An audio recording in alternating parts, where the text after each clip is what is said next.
एक बड़ी न्यूज निकलकर सामने आ रही है जहां पर रशिया ने वार्न किया इजराइल को कि इजराइल ने किसी भी स्थिति में ईरान पर सीधा हमला न कर देना, क्योंकि इसके परिणाम बहुत भयंकर होंगे। अब मैं इसलिए कह रहा हूं ये सब बातें क्योंकि हाल फिलहाल कल की ही न्यूज है कि कुछ इमेजेस सामने आई है। जी हाँ, देख रहे हैं, पुतिन के साथ हैं ईरान के प्रेसिडेंट मसूद। तो ये बातें जो है ये कुछ ना कुछ बयां कर रही हैं कि आने वाले समय में मिडिल ईस्ट में जो कुछ हो रहा है, जो इजराइल कर रहा है ईरान के साथ या गाजा में, उसके बाद लेबनान में, इसके बहुत भयंकर परिणाम देखने को मिल सकते हैं।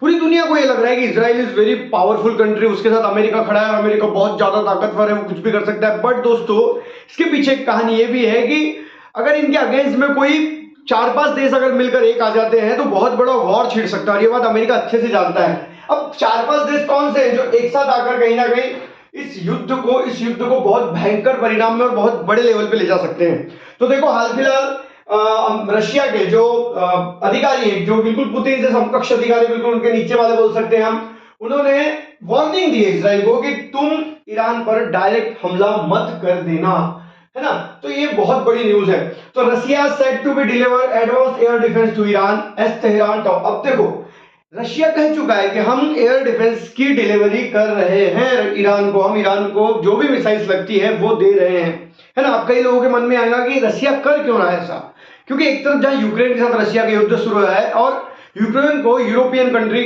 स्वयं अमेरिका जिस प्रकार से मदद कर रहा है, उसी को काउंटर करने के लिए रशिया कहीं ना कहीं इस प्रकार के खेल खेल रहा है। कुछ लोग ये भी कहते हैं कि मिडिल ईस्ट में एक बड़ा वॉर ना हो, ईरान पे कोई बड़ा अटैक ना हो, इसलिए रशिया ईरान के सपोर्ट में खड़ा है। लेकिन यहां पर एक चौथे वर्ल्ड की बात हो रही है, 4 कंट्रीज के साथ में आने की बात हो रही है। तो क्या इन 4 कंट्रियों में भारत भी है जो ईरान के सपोर्ट में खड़ा हो जाएगा? जी नहीं, क्योंकि भारत का हमेशा से एक अलग स्टैंड रहा है। भारत ने कभी भी पूरी तरीके से ना रशिया का समर्थन किया है, ना पूरे तरीके से कभी अमेरिका का समर्थन किया है। भारत का स्टैंड हमेशा खुद का होता है, जो सही होता है उसके तरफ से भारत होता है। लेकिन हाल फिलहाल जो हमें न्यूज निकल कर सामने आ रही है, वहां पर देखो कि अब यहां पर है कि Iran is secret talks with China Russia to acquire sanction missile fuel. अब क्या हो रहा है, अभी हाल फिलहाल ईरान ने बहुत सारी मिसाइल इजराइल पे दाग दी। अब इन मिसाइल को भेजने के लिए एक फ्यूल लगता है और उस फ्यूल की भारी कमी ईरान में है। तो ईरान किससे बात कर रहा है? चाइना से बात कर रहा है। जिसके पास ये फ्यूल होगा, he is the most powerful, that is the most powerful country, है ना।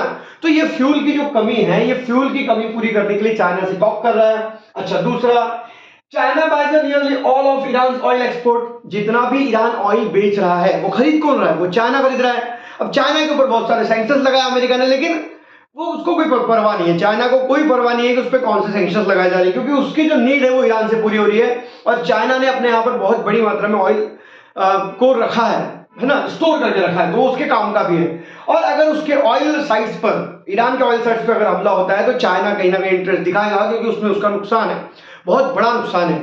इसलिए चाइना इस पूरे खेल में एंट्री करने के चांसेस बढ़ चुके हैं, राइट। दूसरा देखिए, यहां पर एक बात आती है कि 4 कंट्री मिलकर कहीं एक ना हो जाए और ईरान के सपोर्ट में खड़े ना हो जाए। ये एक बहुत बड़ा यहां पर निकल कर सामने आया मुद्दा। तो कौन कौन सी कंट्री है? तो देखिए, रशिया है, चाइना है, ईरान है और उत्तर कोरिया है। ये 4 देश जो है ये साथ में मिलकर अगर खड़े हो जाते हैं तो कहीं ना कहीं एक बड़ी ताकत इनको मिल रही है। इन चारों देशों की सेना अगर एक साथ आकर ईरान के लिए खड़ी हो जाती है तो अमेरिका को बैकफुट पे जाना पड़ सकता है, राइट। अब ये चारों अगर खुद एक ट्रीटी कर ले कि हमारे साथ अगर युद्ध होता है, हम पे कोई हमला करता है तो हम एक में का सपोर्ट करेंगे, तो क्या चाइना अगर भारत के साथ युद्ध करना शुरू कर देता है तो चाइना के साथ ये देश खड़े हो जाएंगे? इसमें हम कुछ कह नहीं सकते। लेकिन ये कहीं ना कहीं ये चारों देश एक साथ आकर युद्ध करने की तैयारी में है। आपको जानकर हैरानी होगी कि अभी जो यूक्रेन में वॉर चालू है, रशिया के पास सैनिकों की कमी हो चुकी है। तो उत्तर कोरिया के सैनिक आज रशिया की तरफ से यूक्रेन वॉर में लड़ रहे हैं। तो आप समझ सकते हैं कि अब ये सब चीजें शुरू हो चुकी है जो सेकेंड वर्ल्ड वॉर और फर्स्ट वर्ल्ड वॉर के पहले शुरू हो चुकी थी, और उसके बाद उसका रूपांतरण भयंकर वॉर में हो चुका था।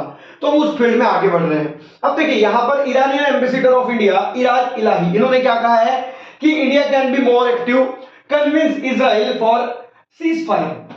अब अगर सीज फायर करवाना है तो मोदी जी की इजराइल के पीएम से बात होते रहती है, तो इंडिया बहुत बड़ा रोल प्ले कर सकता है आज के तारीख में इस पूरे मिडिल ईस्ट के युद्ध को रोकने के लिए। लेकिन इसके लिए इंडिया को थोड़े से कदम उठाने पड़ेंगे। अभी आने वाला वक्त बताएगा कि इंडिया इसमें क्या स्टैंड लेता है, लेकिन हाल फिलहाल तो इंडिया ने कोई स्टैंड नहीं लिया है और इंडिया अपनी जगह पर स्थिर है। बात यह आती है कि अब इजराइल यहां पर है, ईरान यहां पर है, इतना बड़ा एरिया है और आज हाल फिलहाल बहुत सारी मुस्लिम कंट्री भी ईरान के साथ में खड़ी हो चुकी है। तो देखिए यहाँ पर चांसेस बहुत है ईरान को सपोर्ट मिलने के, है ना। आजू बाजू के देश अगर रशिया, चाइना और उत्तर कोरिया भी सपोर्ट में खड़े हो जाते हैं तो ईरान अपनी पोजीशन में बेहतरीन तरीके से है, और इसीलिए शायद इजराइल ने अभी तक कोई बड़ा हमला ईरान पर नहीं किया है। अब आने वाला वक्त ही बताएगा क्या होने वाला है। आप कमेंट करके जरूर बताएं आपको वीडियो कैसे लगी। वीडियो को लाइक करें और चैनल को सब्सक्राइब करें।